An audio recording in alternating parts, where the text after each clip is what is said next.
Good morning and welcome to our home where the Black Pelican vision started from. Well, not this home. Evidently, this one is an upgrade from that one. When we were building our original home that birthed the vision, we couldn't find interior solutions that met our needs, budget, and style. Over the years, we were able to provide that solution to the market, and this home is a reflection of that ability to have evolved over 20 years, creating design, styles, spaces that meet people's interior needs and budget and taste and preferences. So this is a reflection of what we like and how we want our home to be. And this is where the vision started from. Welcome to our home.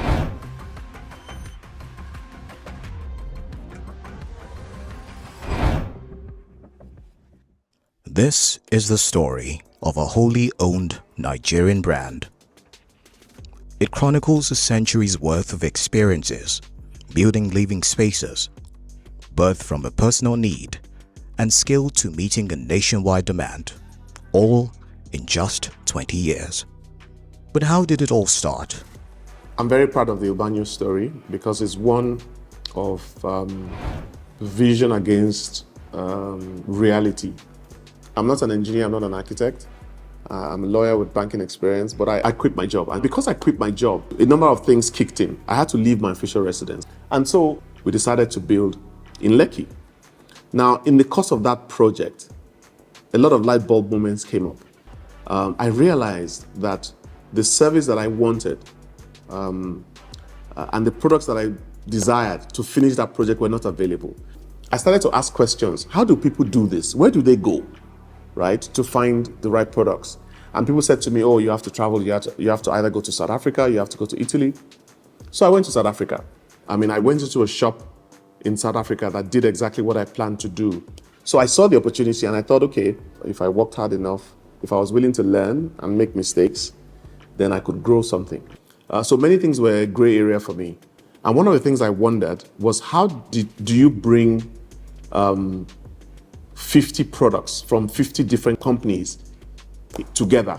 I didn't understand international trade. I didn't understand how containers moved, how you put things together, consolidation. There were many things I didn't know. I didn't understand how to do product selection. So, and obviously I had no knowledge or background in the business I wanted to embark upon.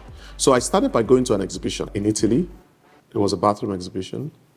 And I went from business to business, from brand to brand, basically looking at the things that I liked. And I determined in my mind that I wanted to represent or work with only the best and only the top companies in each sector. So if it was a shower company, it had to be one of the top 3. If it was a ceramic company, it had to be one of the top 3. So I went that way from booth to booth, looking at what I liked and the types of companies I wanted to deal with. To actually make these people my partners, I had to physically travel to each and every one that I wanted. And so that obviously started my journey of traversing the entire Europe. I have been to every corner of Europe and visited every single company that we do business with. It was tough going because I had to prove myself. My potential partners were fascinated by my persistence and also the fact that I was passionate about wanting to really do what I said I wanted to do. And one by one, once they started getting used to our business ethics and diligence, we became the preferred partner. That's basically our story. When Mr. Wellaby shared the idea about Black Pelican, I had some concerns. These were around how is this going to work? This was a novel idea. It was born out of a need, so I believed it would work because there was a need. And if we were to do anything in the way he liked to work, passionately, I believed it would be successful. But I also realized he had a big vision. He wanted to build a design center that modeled after what occurred or was available internationally. And that required a huge investment, which we didn't have at the time. So I had fears about, okay, our life savings was going to go into this venture.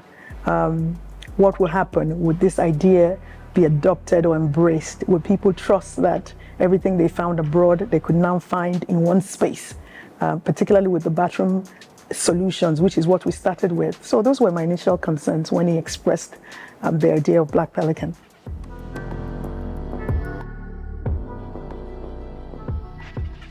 Myself and two drivers with boss, four of us that started the business, and then it will be the one doing the code, ordering of the goods. I'll be the one taking inventory, going to site.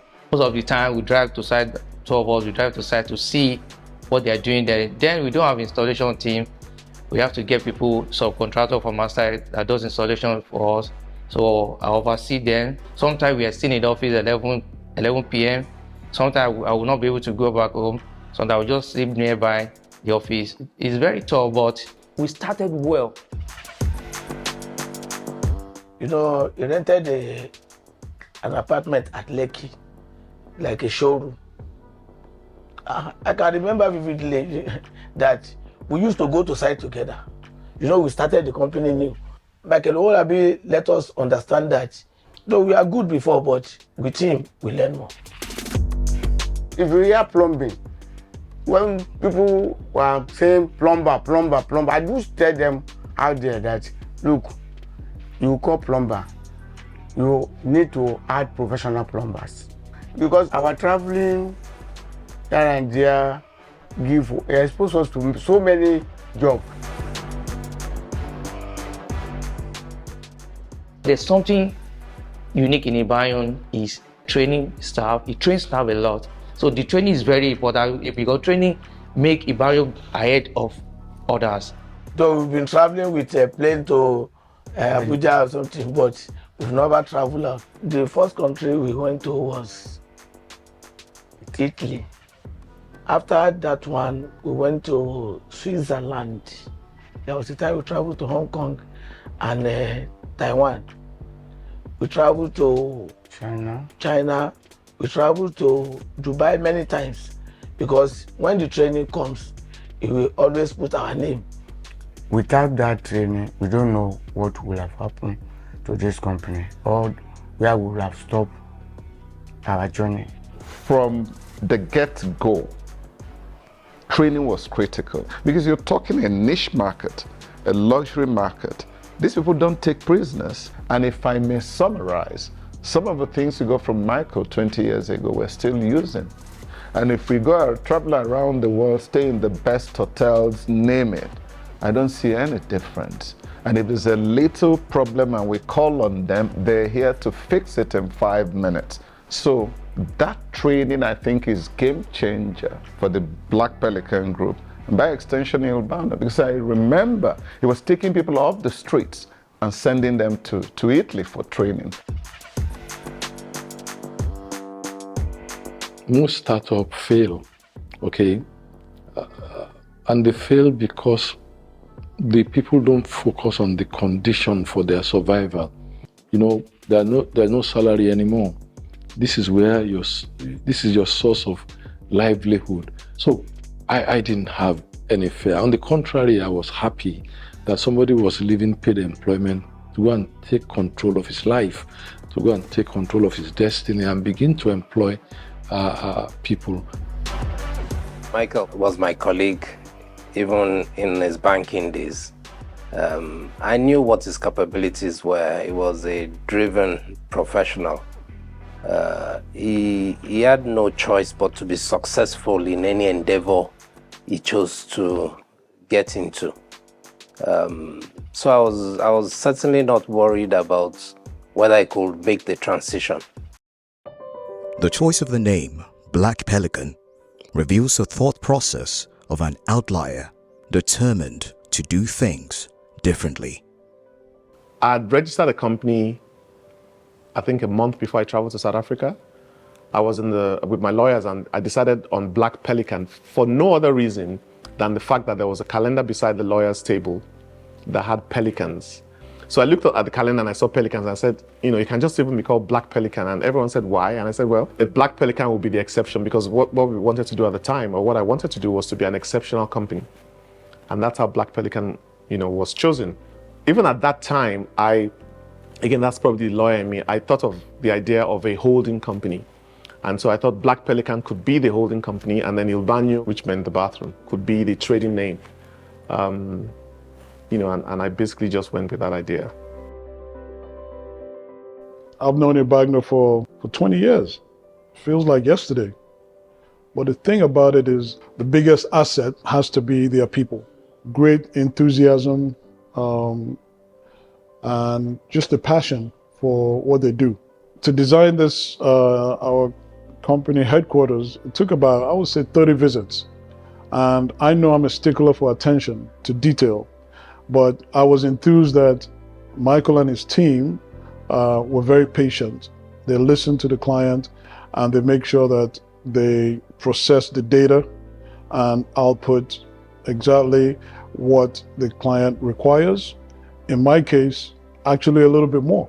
So when we're thinking about quality, which is what we stand for, by default, it's Il Bagno. Il Bagno was recommended to us, and that's how I met Mr. Wolabi. Mr. Wolabi came himself, and what I was impressed about immediately was that, he was there every day. He wanted to make sure that everything was correct. Of course, once I met with him and I saw his passion for the work, his attention to detail is impressive for me personally. That's my experience. He's always trying to push the limits, to be a couple of steps ahead of not necessarily competition. I think his competition is himself. One thing I think that he's taken very seriously, and that is so important, is training his people. Even training subcontractors. It's a lot of investment. It's a lot of long-term view of the business. I think I came in contact with Il Bagno a year or two after I started More & More. I was referred to Il Bagno from Villaron & Bosch in Germany. We were looking for products for one of our clients, our first client actually.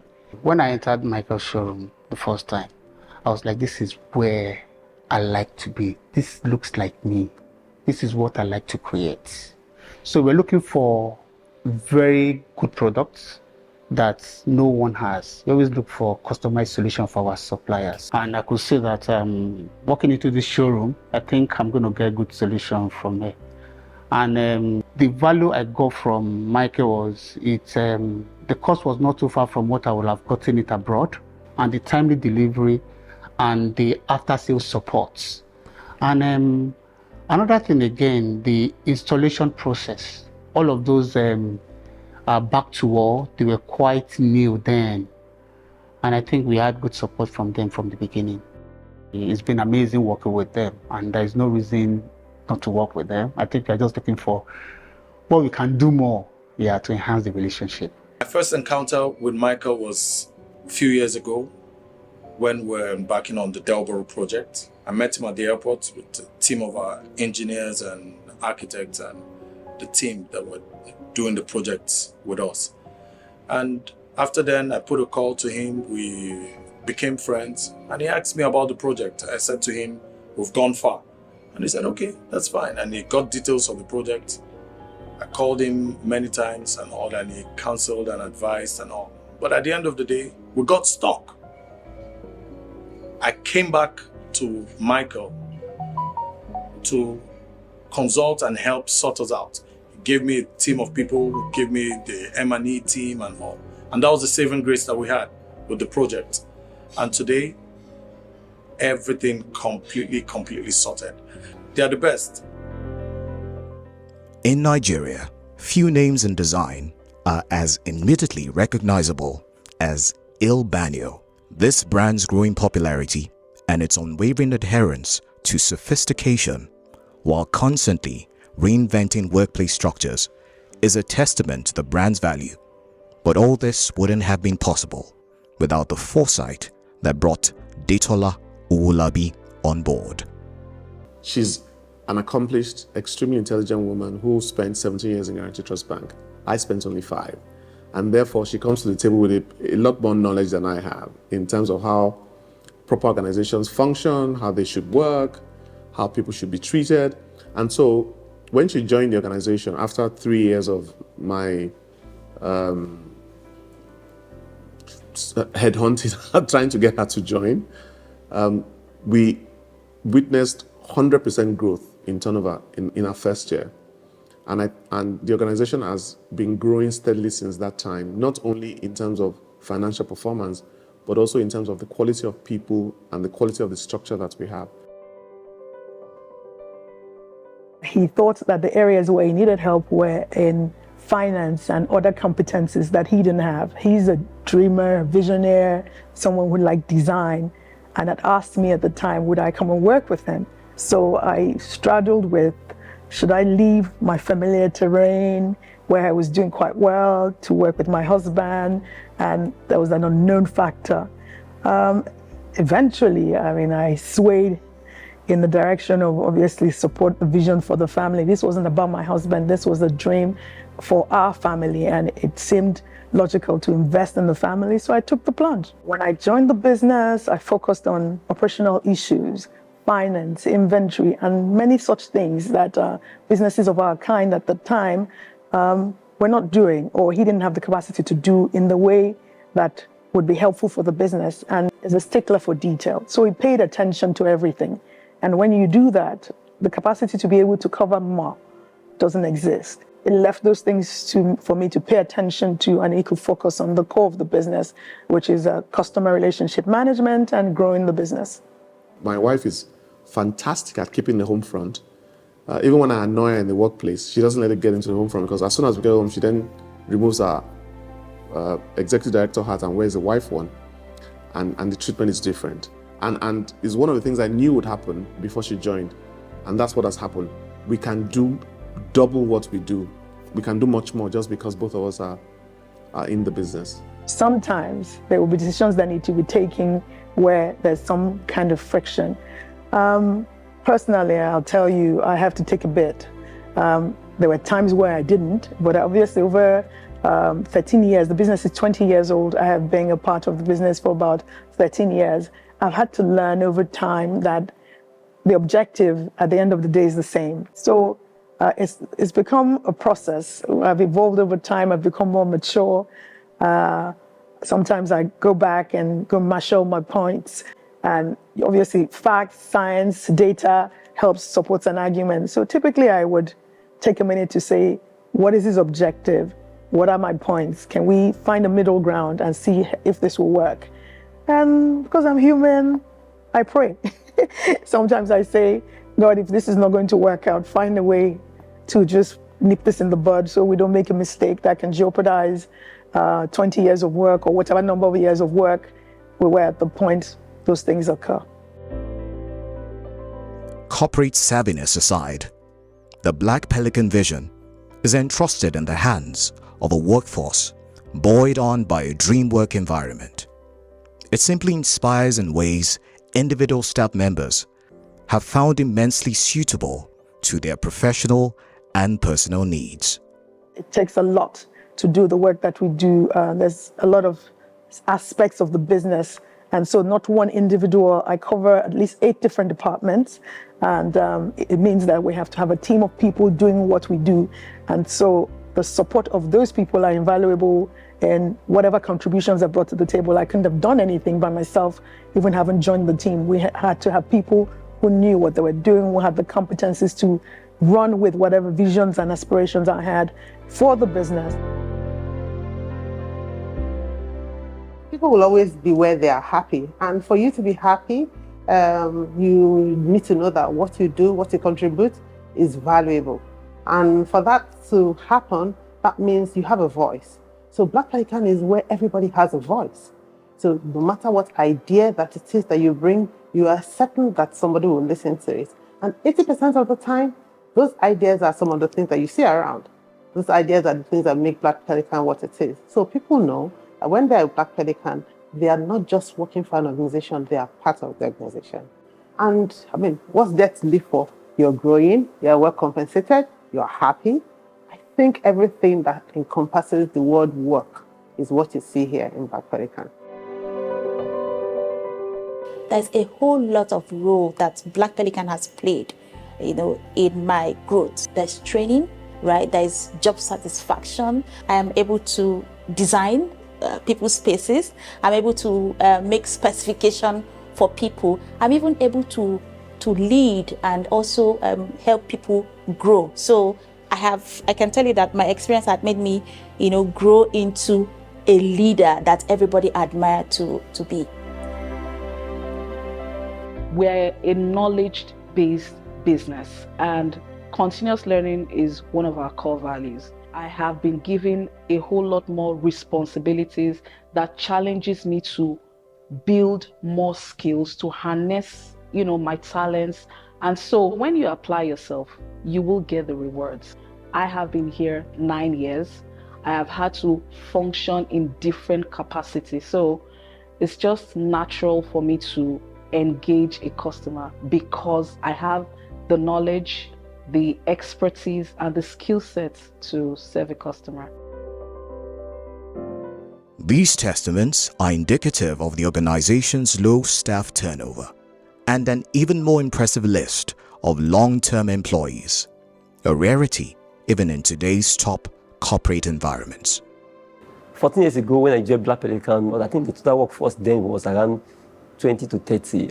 If somebody would tell me I will still be here relevant for 14 years, I would say it's a dream. But I have stayed because the environment is so supportive. Coming to work sometimes, I ask my team that I don't feel like I'm at work because it's a place I come and I feel relaxed. I'm able to work. I'm being supported by the senior management. That makes work easier for us and light.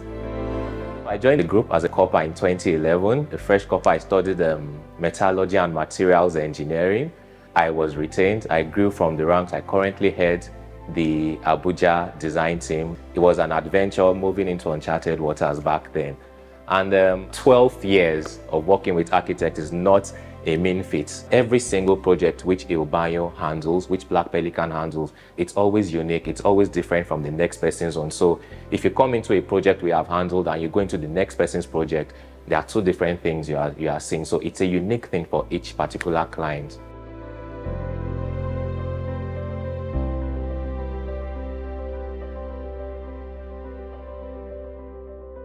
When joining the organization, immediately I came in, I was like, wow, this is a space I really like to work in. The aesthetics, everything was just really fascinating. I was able to also imbibe that excellence spirit. Everything you do, we drive for excellence, managing our customers, our products.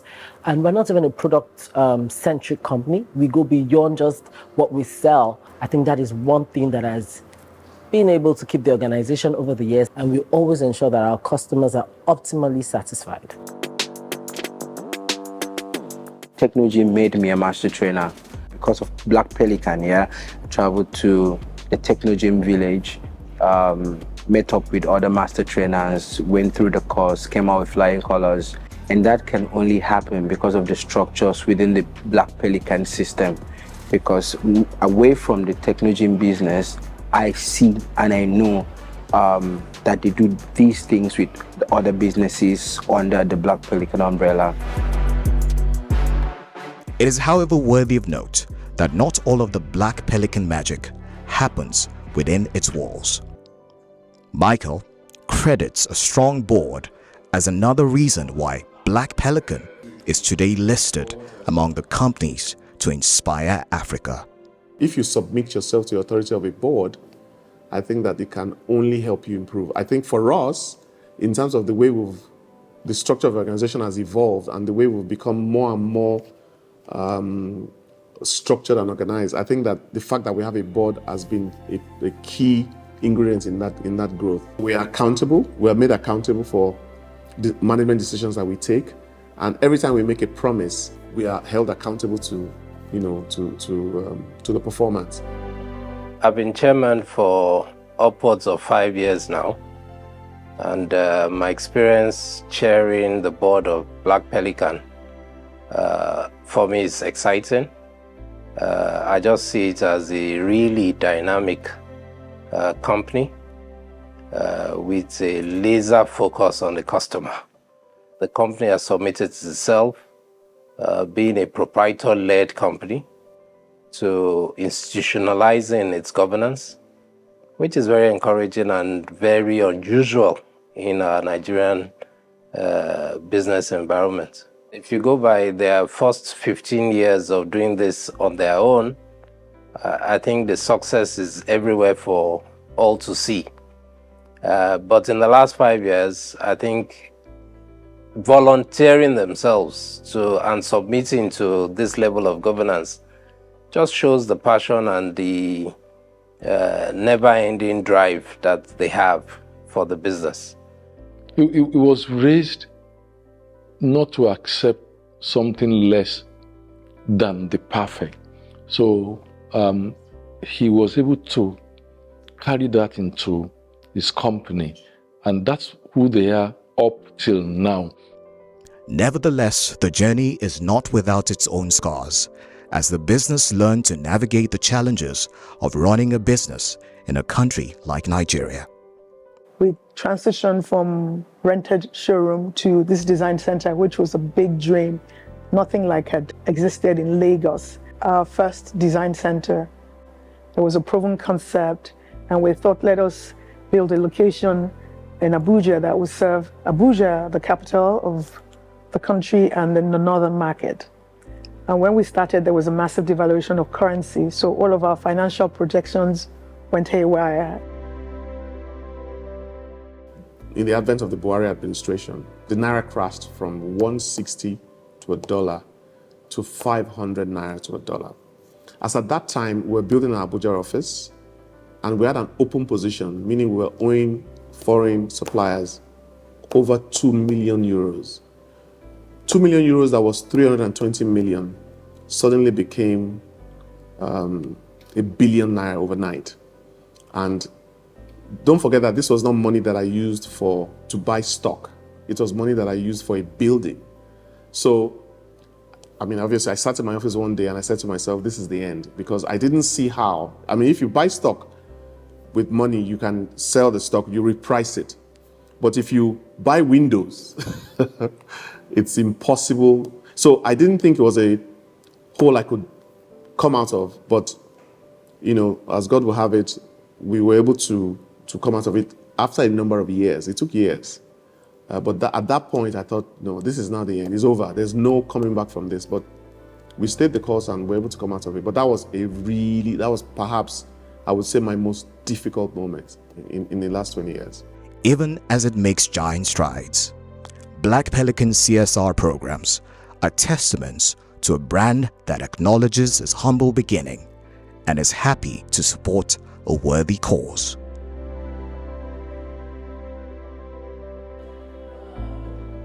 The Children's Library and Discovery Center is not just a regular library. It is a place where we close the gap in learning for children who do not have, whose parents do not have enough resources to take them to the best of schools. So we want to close that learning gap. And not just closing the learning gap, we also want to make sure that these kids grow up to have strong self-identity and they stay out of crime, poverty, and every other negative impressions people have about this community. I was born here and I felt there is something I can do to make a difference in my community, in my country. When we got that email that we've been selected for this year's bathroom renovation, it was so beautiful. I felt happy. So to Black Pelican Group, I just want to say thank you. It didn't matter to you what our status was. What mattered to you was the problem that was relevant to, to maybe the development of this community or to the society. Thank you for supporting us. You motivated me to continue and to keep at what it is I'm doing. 20 years and still timeless. The Black Pelican brand continues to inspire. When I joined the organization, I joined as the head of legal and compliance. And my role has evolved ever since then. So other than being the general counsel for Black Pelican Limited, as you know, we've evolved into a group and we have a lot of subgroups, companies within the group. And over the coming years, I think I'm more excited about the future because we're laying foundation for the next set of businesses we'll be launching that would be taken over in certain specific spaces that Black Pelican is not even known for at the moment. So that's the exciting part of the role, which then means, other than being the general counsel, my role then evolves within the organization as well. So the future, the past has been great, but the future is even going to be greater. We cooperate with El Baño since 15 years because El Baño is the most well-organized organization in all Africa. Very trained, professional, offering the best solution in terms of furniture and bathroom and following the needs of the Nigerian customers. I'm sure that we can grow a lot in the next years. They defined an industry, okay? I mean, before, for those who want that quality of what they sell, you just have to get out of the country and go get it. They defined an industry by making it close by. You can see it, you can check it, you can ask for it, you can modify it, and so there's a lot going on for them because they've also structured from just Michael deciding everything. They have a board, right? So they are institutionalizing, and those who institutionalize are those who have the idea or the desire to last long. It's our vision that in the next 20 years, this would have been a truly established enterprise that would have its own